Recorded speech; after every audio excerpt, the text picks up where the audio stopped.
Subscribe to the channel. Yeah, this isn't the first and last. What's going on, YouTube? Back here, where else other than Powerhouse Gym, upstairs in the Rough House MMA circuit area. I'm here with, as I said last week, I was gonna bring on a guest, no other than Kevin Love. No, not the basketball Kevin Love, even better. We got this Kevin Love right here, the original. What's happening? Welcome, my guy. What's happening? Welcome to Rough House MMA, man. I appreciate you coming out today. Yeah, this is Rough House MMA. We work with athletes and individuals who just kind of want to learn how to defend themselves and get into the best shape of their life. It's not for everybody to compete, but everybody should take something in regards to self-defense. It's a real world out there and anything can happen at any time. So we train people to be ready for real life. Been doing this since 2008, so 10 years. I had a few injuries, kind of kept me from progressing in the sport where I wanted to. And now I just found coaching and it gives me the same passion as competition to be able to help the next person realize their dreams in this sport. And I haven't hung up the gloves yet. I'm still giving the boxing the opportunity. So pay attention and keep your eye open for me. Cool, so K-Love, he's gonna show us some tutorials on stance and some punching combos, and it's a hell of a cardio workout for me because HIIT training for me, that's normally something I'm lagging in, I need to kind of pick my game up in, so we're gonna get after it right here. So what we're gonna start off with is the stance first, the most important thing. You gotta have a good stance, you gotta have a strong stance. Your stance is gonna allow you to kind of maneuver around your opponent in and out, right? So if you're right hand dominant, you're gonna start with your right hand back, which means your right leg's gonna be to the back. There you go. And your left foot's gonna be forward, I'd say about shoulder width, length, right? So if you wanna pretend that there's a line running from this foot straight back, one foot's gonna be on this side of the line, which would be this one, and over here would be this foot. So you pick that foot up, right there you go. You would turn this foot here, come on the metatarsals. So you want that line to split between this foot and that foot. This is gonna keep your stance honest, and this is where you're gonna have the best balance. Now, from there, you're gonna bend the knees a little bit and shift your weight to the back. 60% of your weight on the back, 40% of your front. This gives you an opportunity to kind of pull back from punches. It gives you a little extra distance, right? If you're sitting to the front, it's gonna be hard to kind of get out of the way of the punches. You're an easy target. So you want to kind of 60-40. There you go. How does that feel? Feels comfortable, right? There you go. And then your hands are always going to be up here at your cheeks. Yep. Elbows going to be tight at your sides. Shoulders going to be shrugged up, and chin's going to be tucked down.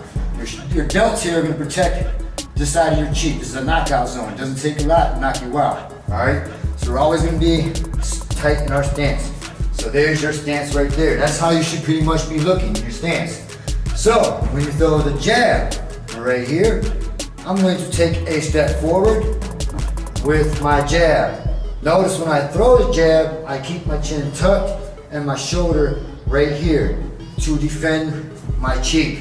So if you throw the jab, you step forward, boom, right there. That's the position that you should be in when you shoot the jab. And then you're gonna bring your hand right back and that foot right back.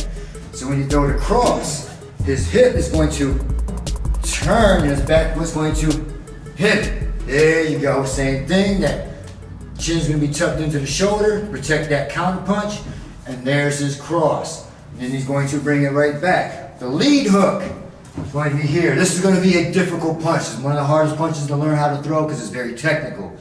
This elbow has to come up high because if it doesn't, this is going to be the counter punch. See how that high elbow protects the counter punch? If his elbow was low, I just beat him. So he has to have that elbow high and that hook if he's going to the head. Yep. This front foot pivots and that hip turns. Boom. That should be your hook. See how he's protected? We're always going to have a little bit of an opening. It's natural when you commit to your offense, but you want to defend everywhere else as much as you possibly can. All right, so then you're going to come back. Now the rear hook, same concept. Elbow comes up high. He turns that hip, pivots that foot, boom. Look at the positioning, that's perfect right there. And then he's going to come back. The lead uppercut. You're gonna load your hips. You're gonna turn, squeeze that core, bend a little, and keep that elbow right there. And then when you turn, you're gonna shoot it straight up. Shoot that elbow straight up, pivot that lead foot a little bit more, bam, right there. That's the position you should be at when you throw that uppercut. Boom, straight from the side. Same with the back uppercut. Tight, pivot, turn the hips, and shoot it straight up. Boom, right there you go. So, if you see everything is tight and compact, we're always defending ourselves when we're committing to a punch, right? Stay tight, defend yourself at all times, and be aware of your surroundings and the range of your opponent. The key thing I like to say is consistency over time equals results. And that's with anything in life, right? Whether it's studying, you're moving up in the company, it's being consistent. No matter what you're doing, it's being consistent, and it's proving time and time again, right, that you're being consistent. Eventually the results will come. It's just about being patient. Absolutely. So you ready to get this workout? Yeah, let's do it. All right, let's do it.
You're literally using all three energy systems in boxing. Your anaerobic, your aerobic, and your ATP phosphatidylcholine energy system. They're all being maxed out. They're all being constantly pushed. And if you're not stimulating those energy systems in this manner, then it's going to be a little bit difficult for you to kind of keep pushing a certain pace over the long haul. So that's why athletes condition the way they do, so that they can maintain the same level of performance at the beginning of the sport, or at the end of the sport rather, that they had at the beginning of the sport. Right? Same intensity, same form and technique without breaking down form, without breaking down technique. So conditioning is a very big aspect for athletes. Thank you. If you have any questions, comment below. You can send me a message. I'm gonna put Kevin's Instagram, the link to his Instagram in the description. So if you got questions for this guy, send them his way, follow him, like his videos and posts, and make sure to like this video, and most importantly, subscribe, and I'll see you next time. Subscribe to the channel. Yeah.